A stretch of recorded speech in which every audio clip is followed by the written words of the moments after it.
Hello అండి, ముందుగా అందరికీ నాగు స్వయం సమాచారం ఛానల్కి స్వాగతం. ఈరోజు మన మనీ మంత్ర విషయంలో ఏ విషయం గురించి అయితే చర్చించబోతున్నాము అంటే, ఇంట్లో ఇల్లాలు తీసుకోవాల్సిన ముఖ్యమైన నియమాలు.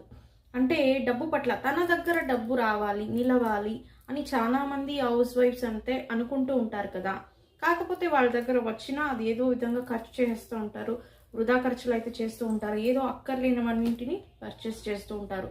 ఇలా మీ ఖర్చులు తగ్గి మీ దగ్గర ధనం వృద్ధి కావాలంటే మీ లైఫ్ స్టైల్లో కొన్ని మార్పులు అయితే కంపల్సరీ చేసుకోవాలండి.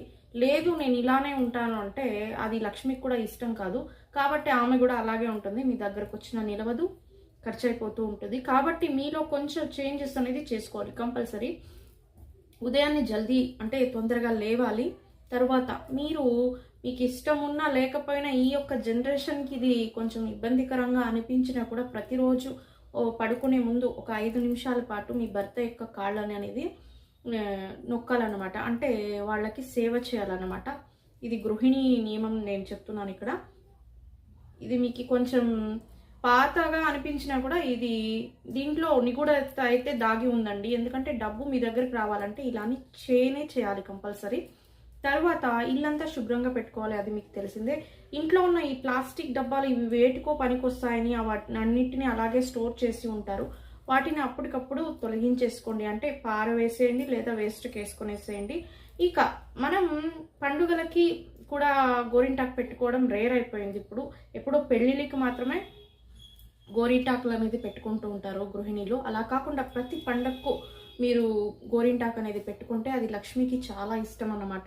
ఈ విధంగా చేస్తే లక్ష్మి మీ దగ్గరకు వచ్చి మీతో పాటు ఉండటానికి ఆమె ఇష్టపడుతుంది. మంచిగా మల్లెపూలు, సువాసన గల పూలని మీరు ఎప్పుడు ధరించి ఉండాలి. సాయంకాలం పూట దీపారాధన అయితే కంపల్సరీగా చేసి ఉండాలి. ఈ విషయంపై నేను ఇదివరకే ఇంతకు ముందు కూడా ఒక టిప్ని అయితే షేర్ చేశాను. యాజ్ యూజువల్ లక్ష్మీదేవి లాగానే గృహిణీలు అలంకరించుకుని ఉంటే లక్ష్మి తన దగ్గర నిలుస్తుందని, దాంట్లో కూడా ఈ ఒక టిప్ని కూడా మీరు పాటించాలన్నమాట. అదే భర్త కాళ్ళు ఒక 5 మినిట్స్ నొక్కాలి, సుగంధ పరిమళ పుష్పాలను అయితే ధరించాలి, ఇల్లు అంతా శుభ్రంగా ఉంచుకోవాలి. దాంతోపాటు పండుగలకు ప్రతి పండుగకు గోరింటాక్ అనేది పెట్టుకోవాలి. అప్పుడు మీ దగ్గర ధనం అనేది యాజ్ ఇట్ ఈస్గా నిలవడం జరుగుతుంది. అలాగే కాకుండా మీ భర్తకు ఏదైతే ఇష్టమవుతుందో ఆ పనులు చేయడానికి ట్రై చేయాలి. తనకి ఏ ఒక్క వంటలు అయితే ఇష్టమవుతాయో వాటిని చేసి వాళ్ళకి ఆహారాన్ని ఇవ్వడానికి కూడా ప్రయత్నించాలన్నమాట. కొందరైతే అగెయిన్స్ట్గా చేస్తూ ఉంటారు. తను ఒకటి అడిగితే ఇక్కడ ఇంట్లో ఇంకోటి చేస్తూ ఉంటారు. అలా కాకుండా తనకి ప్రీతికరమైనది అంటే తనకి ఇష్టమైన ఆహారాన్ని తనకి పెట్టడం కూడా చేస్తూ ఉంటే మీరు ప్రతిరోజు మీ దగ్గర ధనం అనేది